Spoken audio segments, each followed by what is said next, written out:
Good evening, everyone, and welcome to the next issue. This week is part 2 of our special month-long Halloween celebration, Marvel Zombies versus the Black Lantern Corps.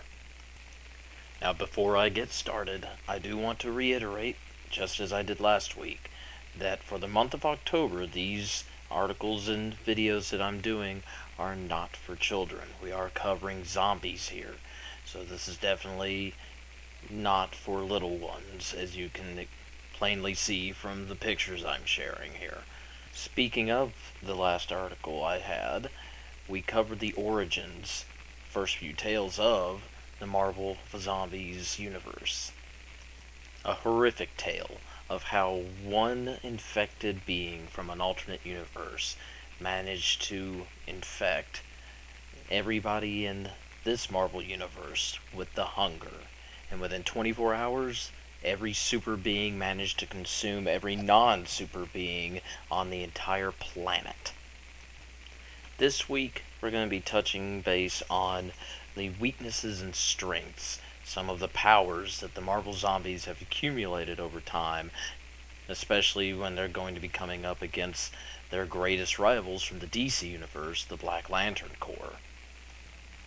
First off, their weaknesses. Marvel Zombies do not have the ability to regenerate. In fact, the few beings that did have the power to heal quickly lost that power to the plague itself. Wolverine's healing factor, as well as the Incredible Hulk's, are two of the, well, they are the standard when it comes to healing factors. You've seen on several occasions, especially when Wolverine lost his adamantium, that they can heal from almost near-death experiences instantly. Still rather painful, mind you, but almost instantly. The hunger, as the plague itself is known across, well, the multiverse at this point, definitely disables, albeit slowly, said healing factor. It gradually over time neutralizes, I don't know if it would be the X gene for Wolverine in general, or at least with the Hulk, it's not like it cures him of being the Hulk. Bruce Banner still turns into the Hulk in the zombie universe, though in this case it's not because he's angry.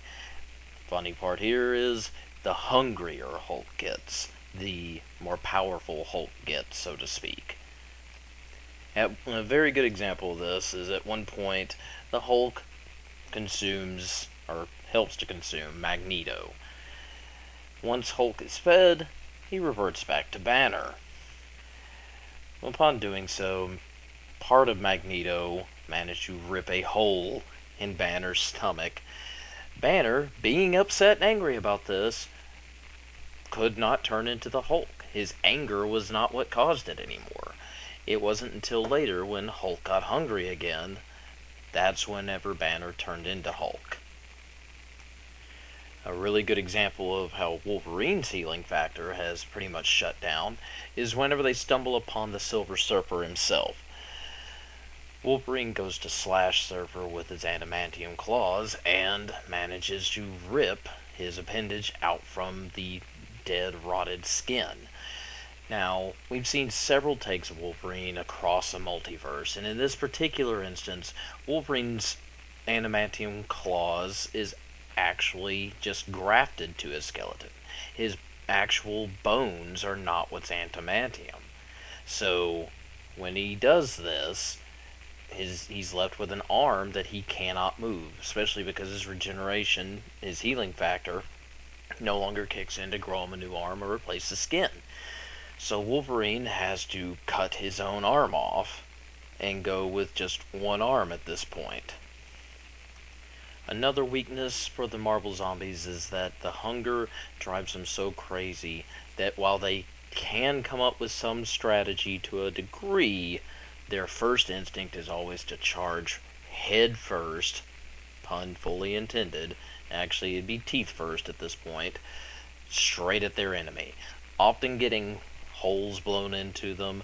In the case of poor Tony Stark, his legs basically separated from his torso, and it just basically keeps them getting hurt, losing appendages, and slowly working them down.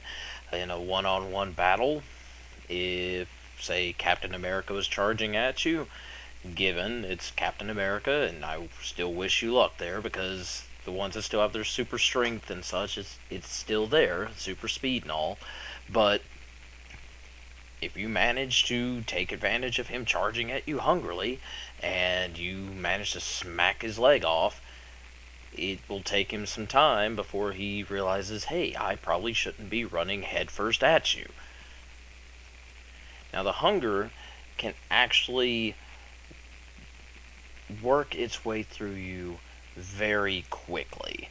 In the case of Reed Richards, he actually infected his family and friend with an airborne strain, which turned them into zombies very quickly without them actually being bit or scratched or any of that. Now, given there is no real time frame for just how quickly the infection can spread, in the case of Spider-Man, he was bit by Colonel America and still managed to make it home before the hunger got to the point where he actually needed to feed. Of course, this in turn led to him consuming Mary Jane and Aunt May, but still, he was himself up until just moments after he got home. So it's not like the zombie contagion manages to turn you right then and there. In this case, it can take some time. So the zombies can't regenerate. They don't think very well right off the bat until after you've basically knocked a little sense into them, and then they start to use some strategy on you. But you still cannot kill a Marvel zombie unless you completely destroy its brain. The best example of that being Colonel America. During the fight to kill Magneto, Magneto uses his own shield to slice his head in two. And Colonel America manages to go about the battle, and even after the battle, going a ways, with half of his brain missing. It isn't until later, when the Red Skull manages to rip the rest of his brain out, that completely stops Colonel America. In turn, whenever they go to get revenge for Colonel America, they decapitate the Red Skull, who still is talking until somebody steps on his skull. So now, while not being able to regenerate is one of their biggest weaknesses, the fact that they can keep going, even when decapitated, can still be one of their greatest strengths. In the play of Cyclops, even a decapitated Cyclops can still use his mutant ability. Or if you just want to go with the zombie side of things, the fact that I can basically rip off my own head and chuck it at you and bite you from a distance and infect you, well, I won't say I've 100% won the fight, but you are definitely on my side now.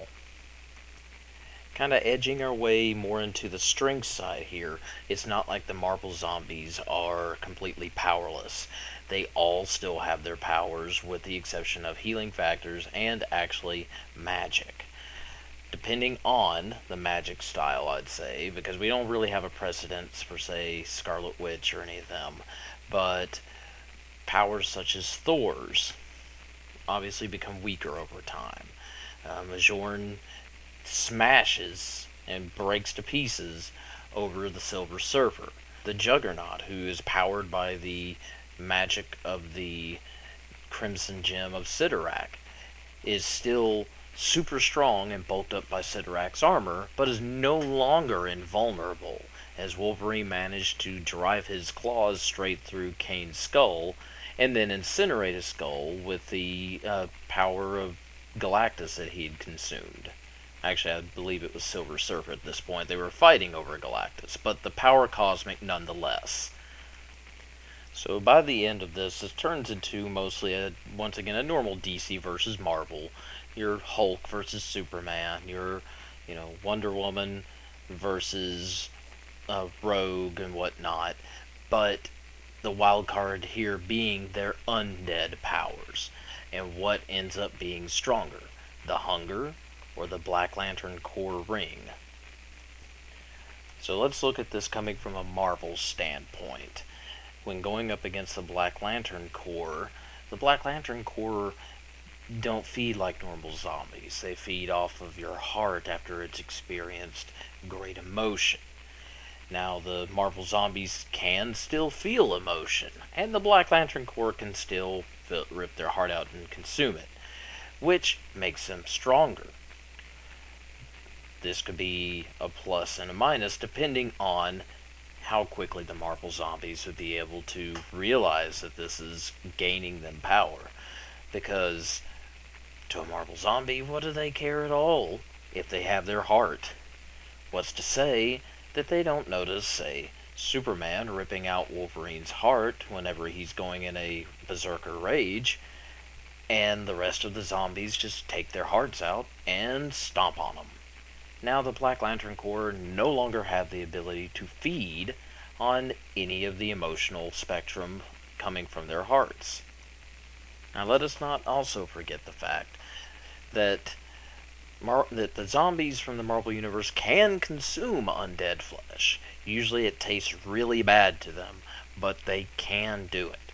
So a Black Lantern is not immune to being consumed by a horde of Marvel zombies. Unless, of course, say, it's Superman, and he's practically invulnerable. But even at this point, certain characters from the Marvel Universe could probably still take a good bite out of him. Namely, the Hulk, seeing as how he still did manage to take a pretty good bite out of the Silver Surfer, actually biting off his head. But even then, it would still take a horde of Marvel zombies just to be able to get to Superman at that point, because a Black Lantern Superman still has the powers of Superman. And as it's shown in the Marvel Zombies book, Hulk is no longer able to get his power from anger, but hunger. And while they don't really go into what happens if Hulk gets too hungry, he's still not strong enough to withstand the Thing from Ultimate Fantastic Four practically one-shotting him to the ground. And I'm sorry, but the Thing from the Ultimate Universe is still not as powerful as Superman. That's not to say, though, that Black Lantern Superman wins this fight. Oh no. The Marvel Zombies do have one last extra trick up their sleeve, and that is the fact that they did consume Galactus. And at this point, the Marvel Zombies have the power cosmic, which may not seem like too much at first, but then you see the fact that the ones that have the power cosmic combined can form together to basically consume an entire planet to feed them. That didn't appease the hunger 100%, so it's only a matter of time before they would try to consume an entire universe. This definitely puts them more in the scope of at least being able to, rip the Black Lantern ring off of Superman, seeing as how you don't really need to stop him, like kill him per se, or outpower him. All you really need to do is get rid of the Black Lantern ring, because that is a Black Lantern's main weakness, is the fact that it's only functioning due to the ring. So by the end of it, the Marvel Zombies would have to form, basically put their strengths combined, the power cosmic, the horde, and that rage that is the hunger wanting to consume, all in a combined might to take down Superman. Or, by the end of this, as a member of the Black Lantern Corps, how would the hunger face and defeat Necron, the embodiment of death and the leader of the Black Lantern Corps from the DC Universe? Now, once again, I'm covering the strengths and weaknesses as from the Marvel side when they come into battle with the Black Lantern Corps, and it's not all about the actual fight itself, which in later issues of the Marvel Zombie universe, you see the Marvel Zombies are actually able to consume more cosmic beings like the Beyonder. But some of those beings are practically immortal to the point that their souls basically jump to new bodies or form new bodies. So they're not really 100% killable, which is the take you have on Necron. Necron is death. He cannot be what you would call killed, and his only weakness revealed to date is, well, a couple of weaknesses actually: trapping him back into the void that is his realm, or the power of the white entity of life from the DC universe. Now, the Marvel zombies are more than likely not going to find the white power of life, but if they did, what would happen if they consumed it? Would that be the cure to their hunger? Would that be what finally brings them back to their normal selves?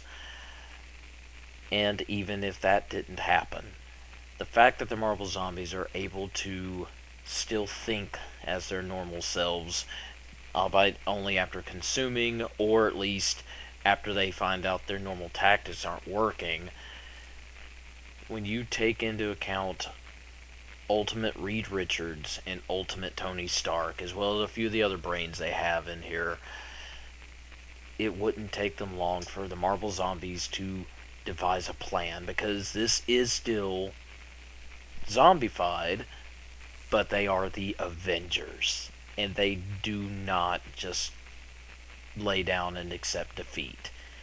These are the same people that have defeated Thanos, Doctor Doom, just about every big bad the Marvel Universe has ever thrown at them. They're different. They have been zombified, consumed by their own hunger, and in a lot of ways it has changed them, made them more dangerous, less sensitive, and a lot of times not even caring about the fact that they just devoured their entire world or that they're devouring other worlds. So it has changed their personalities, but not who they are. It has not changed the fact that Reed Richards is a smart man, that Tony Stark is a smart man, and that these smart men that have come up with plans before to defeat these insanely powerful villains could do so again against the Black Lantern Corps. Intelligence, powers, and the driving force of the plague itself. This is the Marvel Zombie Universe. And whether you're the DC Universe or any other universe, if you are in their path, may God have mercy on your soul. That's all I have time for this week for the Marvel Zombie Universe.